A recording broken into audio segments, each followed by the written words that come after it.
Well, hello, Beat Check listeners. I'm Shane Dixon Kavanaugh, Portland City Hall reporter with the Oregonian OregonLive, and your host today. There is trouble at one of the most beloved natural attractions in Oregon and all of the Pacific Northwest. Busted buildings, hazardous spills, injuries, and allegations of sexual assault. Years of mismanagement by Crater Lake Hospitality, a subsidiary of Aramark, the corporate behemoth hired by the National Park Service in 2018 to operate concessions at Crater Lake National Park, has endangered the park's employees, visitors, and pristine natural environment, a new investigation by the Oregonian OregonLive has found. Joining me to talk a bit more about those findings is our news organization's intrepid outdoors and travel reporter, Jamie Hale. Listeners may also know Jamie as the co-host of our Peak Northwest podcast and Peak Northwest video series. I have the pleasure of having a desk close to his in our newsroom, and once upon a time, the two of us also got lost in one of Oregon's wildest places together, a story I'll link to in the show notes. But Jamie, thanks so much for joining me today. Oh, thanks so much for having me, Shane. It's a pleasure. This is going to be, maybe not a fun one, but an important story to sort of go over. Mm-hmm.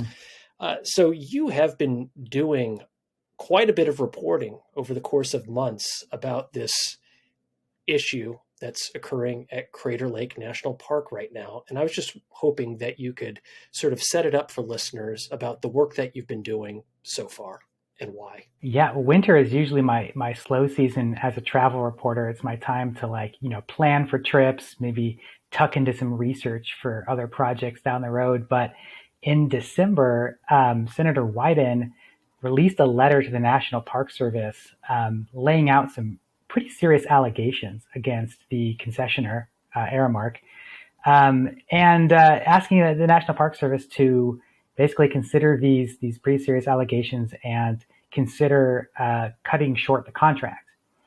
And that was just a piece of breaking news that came through my inbox. I get emails from Wyden's office occasionally, get emails from Crater Lake, and it was just sort of a daily story I jumped on. But looking at that, we had the question, my editors and I had the question of, what about these allegations? They're pretty serious. Can we substantiate these? And before we even had much of a chance to dig into it, I started getting emails from former employees at Crater Lake who said, yeah, there's some serious stuff there. We should talk. One employee led to another employee, and before I knew it, I was just so deep into all of the drama going on at Crater Lake, especially in the last couple of years, but over the entire time that Aramark has been there. So we ended up doing interviews with 15 former employees, some of whom wanted to be anonymous for fear of being retaliated against by Aramark, but several who really were willing to speak on the record with us, which we really appreciated. And those employees' stories, along with some federal documents that we requested from the National Park Service, really combined to tell the story of what's been going on there over the last 5 years. And I teased some of those findings in the intro, but if you could spend a moment or two just sort of giving our listeners a high-level overview of what you found in this review in terms of those allegations and other things. Yeah, one of the most, it's a serious ongoing issues that's been going on over there is a sort of a lack of general maintenance of a lot of the buildings. So the buildings in the National Park Service it's a pretty interesting little setup. I won't get too into the wonkiness of it, but the buildings in Crater Lake are federally owned. So the federal government owns Crater Lake Lodge, the gift shop, all that stuff. Concessionaires like Aramark are contracted to run operations out of those buildings. And they also are charged with doing general maintenance, but also sort of larger construction projects, improvement projects to the buildings. The investments that they put into those buildings are generally recouped to them by the next concessionaire when they come in. So if someone else comes in, like Crater Lake, so Aramark basically paid money to the previous concessionaire for the money that previous concessionaire put into the buildings. That's generally how it works. According to these reviews from the National Park Service, Aramark's subsidiary there at Crater Lake has been neglecting to do some of these general maintenance, as well as any of the contractually obligated improvement projects. I should say they had done 1 of 9 contractually obligated improvement projects. So these buildings have been falling into a state of disrepair. And when you look through the reports, these allegations that are being outlined, things like, pipes that were not winterized properly, that then burst in the middle of winter, flooding 4 floors of Crater Lake Lodge, shorting out the fire alarm systems in the basement, stuff like that. There's just, I don't want to say endless, but seemingly endless number of these types of things detailed in the report. The RIM dormitory, which is where up to 70 seasonal employees live when they're working at the park, is particularly bad. This is a building that has been slated for major renovation or demolition since the 1990s, but park employees have been staying there that entire time. The conditions in that building, as employees and as the National Park Service has described, are rough, really, really bad. The back of the building, the siding is literally coming off, allowing rodents to get into the building. People say the wind blows right through the walls.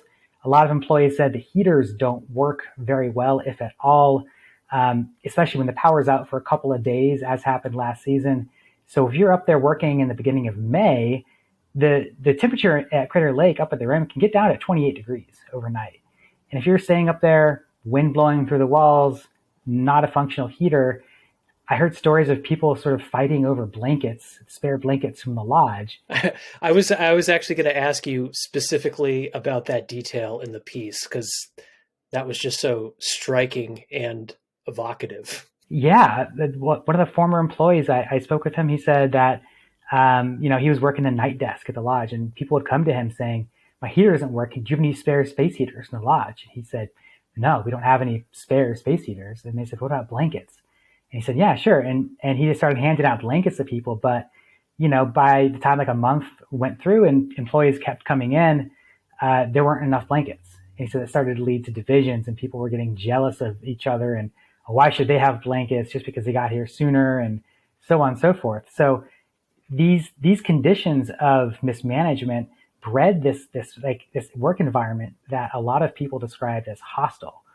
And that's what a lot of sources, the former employees, wanted to talk to me about, was just how miserable it was for them to work there, especially in the last couple of years. That kind of stress, when you have, pipes bursting, when you have people, quitting, managers who were fired in the middle of the season, it puts stress on everybody. And I had one manager tell me, "Yeah, I probably snapped at some of my employees, and that probably wasn't right, but God, the stress I was under was incredible. It was just so hard to work in those conditions." So when you put all that together, it made this really, really rough circumstance there up at Crater Lake. Yeah, and your reporting also shows that there have been investigations both by local law enforcement and by federal officials into some more serious incidents and allegations involving staff. Could you talk a little bit about those? Yeah, a lot of these incidents stem from the dorms themselves. There's 2 employee dorms that Aramark operates. There's other ones. The National Park Service rangers have their own separate housing. It's not involved in this. But the Aramark employees have 2 dorms where, according to the reports and the employees, there's no RAs, there's no manager on duty, no one to enforce the rules and regulations. At the same time, you have a lot of, seasonal workers who are out of college, who are in college. You have international workers who are teenagers or young people, mixed with some of these older seasonal employees who've been there for a while.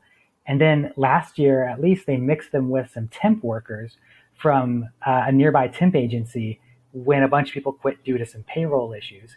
So you have people who weren't really backgrounded. And so these sort of like unsavory elements all blended together to create these circumstances where there were reports of a lot of underage drinking, the reports of sexual assault, sexual harassment. At least two of those incidents happened in 2022. Federal investigators looked into them. Not clear that they filed any charges, but they did specifically say, "Aramark, you have to get someone in the dorms to check out what's going on, to manage these people, these employees." And next year, it wasn't changed. And that's kind of been the running theme here is the National Park Service in these annual reviews says you need to change X, Y, and Z. This is really bad, and nothing happens. New managers come in, they're not aware of the old things that have happened. They have to tell them the same things, change X, Y, and Z. Nothing happens. New manager comes in, so on and so forth.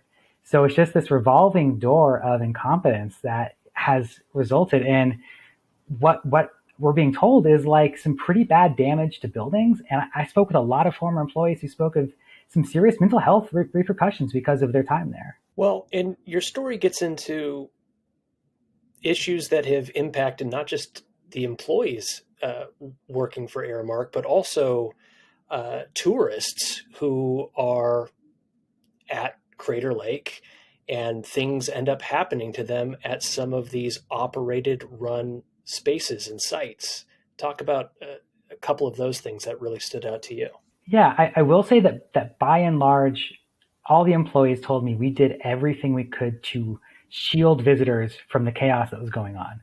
That a lot of people worked very hard to do that, and there aren't a lot of documented cases of visitors having serious issues, but there are some. In 2023, there was reports of at least 3 visitors who had some pretty serious injuries. One who broke an arm, one who broke a leg, one who had a head injury, all outside of the Rim Cafe and Gift Shop, which is right there at Rim Village when you come into that main entrance of the park. I spoke with one woman who was injured at around the same time and at the same place. What she said happened there for her is that there was essentially a big patch of ice. The sidewalk was just all a sheet of ice that wasn't salted, wasn't properly shoveled, no traction device down, and she slipped and fell and shattered her wrist and chipped her knee. Had a really bad experience, and she said that no one took the proper precautions to make it safe. And just from what I've heard from staff there who worked at that time of year at the park, they said the staff was very thin.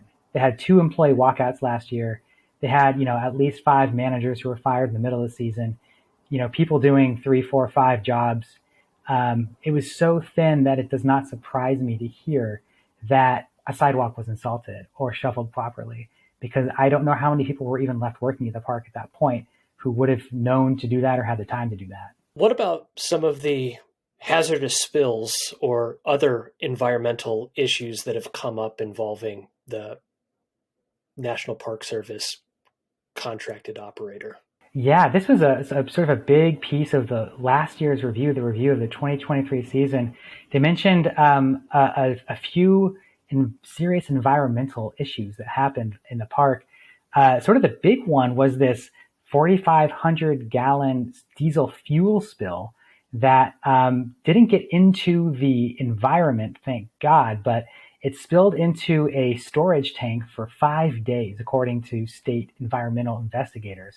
So essentially what it sounds like is there's this big 10,000 gallon diesel fuel tank at the Crater Lake Lodge, and it started leaking or spilling diesel somehow. That's not clear how it started happening.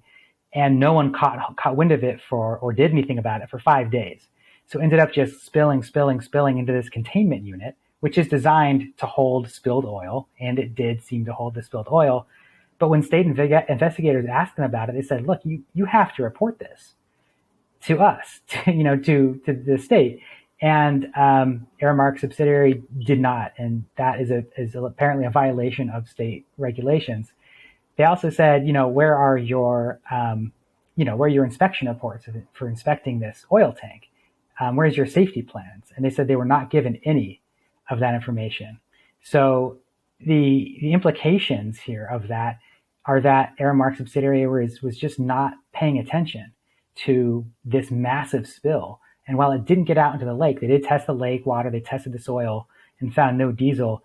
It was very alarming for federal and state officials to see that this kind of thing could happen.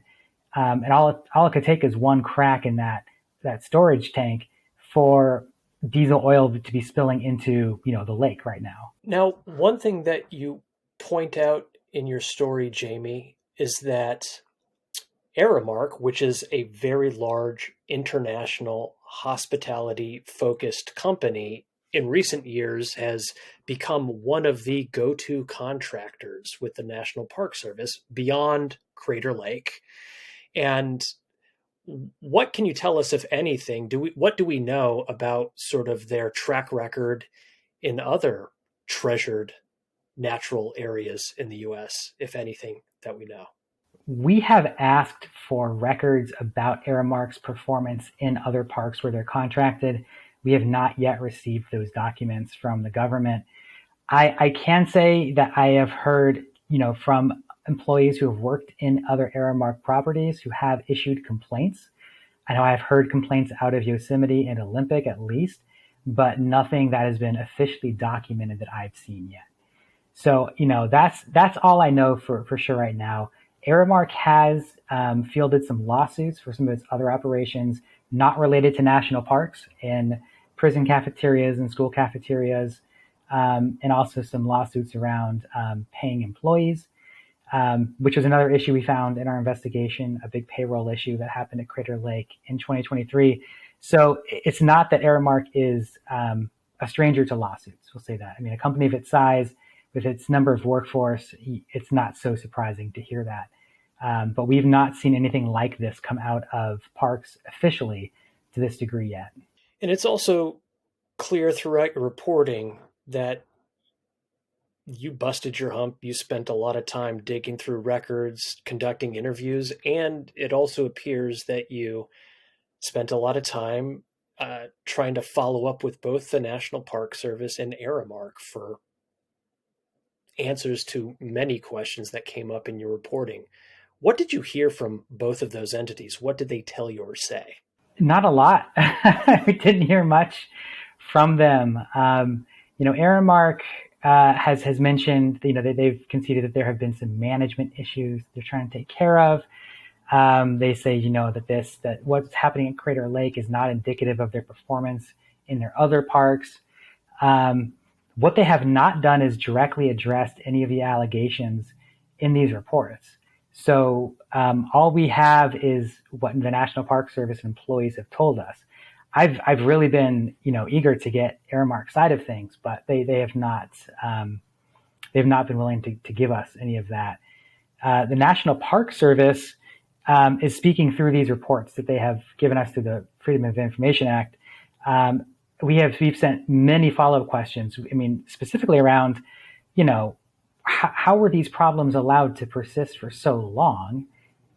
Is sort of a large question when you read all of this, and you see like the conditions of the dorm, for example, the RIM dorm, that that building being so bad for so long.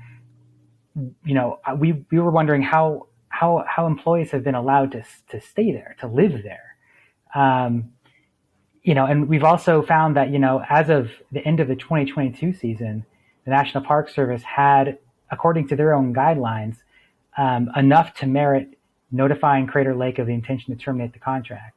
They waited a full year to do that, and it wasn't until Senator Wyden's letter came out that any action seemed to be taken about that. So, we had, of course, that could be misreading the situation. They may have a different side of the story, but they're not willing to share that with us at this point. So, we of course would love to have more sides of this. All we have right now is what's in the report, what is in, the interviews we have with employees, and that information is pretty damning. And so what is the current status of the National Park Service contract with this Aramark subsidiary, and what are you following next? Yeah, it's a little wonky, but essentially the National Park Service has notified Aramark of their intent to terminate the contract at Crater Lake. So the contract is not officially terminated. They are technically giving Aramark a chance to make a case for themselves, but just reading their most recent review, they're not leaving a lot of wiggle room for Aramark to sort of, it's not just an issue of like, you've been doing this one thing wrong, you need to fix it. Aramark would need to fix a number of things and restore faith in a huge way in order to regain their contract. And it's just, reading what I'm hearing from the National Park Service and their statements, and Senator Wyden, his most recent statements, all eyes are on what happens after the contract is terminated. So if the contract is terminated, that's kind of where we're looking at next. The question is, what is the impact on visitors? Is Crater Lake Lodge going to be closed for a time? Are boat tours going to be canceled for a time? And if so, for how long? National Park Service has not said any kind of timeline for that to happen and hasn't said whether or not that's going to happen. Senator Wyden, in his most recent letter to the National Park Service, said, hey, look, you really got to make sure these visitor operations are still going to happen. This is the reason people go to Crater Lake. If they don't have a place to stay, people aren't going to go. That's going to hurt the local tourism industry.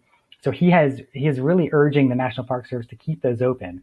And the agency does have that power. Reading their guidelines, they have the opportunity to issue a temporary contract to a concessionaire in this situation. It's a contract they can offer without any competition that is for no more than 3 years. And it's specifically designed to remove a former concessionaire and instill a new one without there being any interruption in park services. So, just like based on my experience being involved in this and reading this, that seems like it would be a likely course of action. But of course, anything could happen at this point. Aramark is still convinced the National Park Service that, they've changed their tune, things could turn around. And the Park Service could, if they wanted to, just issue a new long-term contract right away. But usually that's a process that requires them posting it, them taking applications, so on and so forth. It's usually a pretty lengthy process. So, if there is to be no interruptions in visitor services, they're going to need to turn around and issue a temporary contract pretty soon. I mean, May is usually when people start going to Crater Lake for the season. 3 months away from that, they don't have a ton of time to figure this out. Well, Jamie Hale, thanks so much for your outstanding reporting on this topic and for joining us today on Beat Check. Thanks so much for having me. It's a pleasure. Thanks so much for listening to Beat Check with the Oregonian. If you like this show, give us a 5-star rating and review in Apple Podcasts. It really helps people find the show. And tell a friend. Help spread the word. The best way to support our journalism and stories like this one is with a subscription to the Oregonian OregonLive. You can do that at OregonLive.com/pod support. Until next time.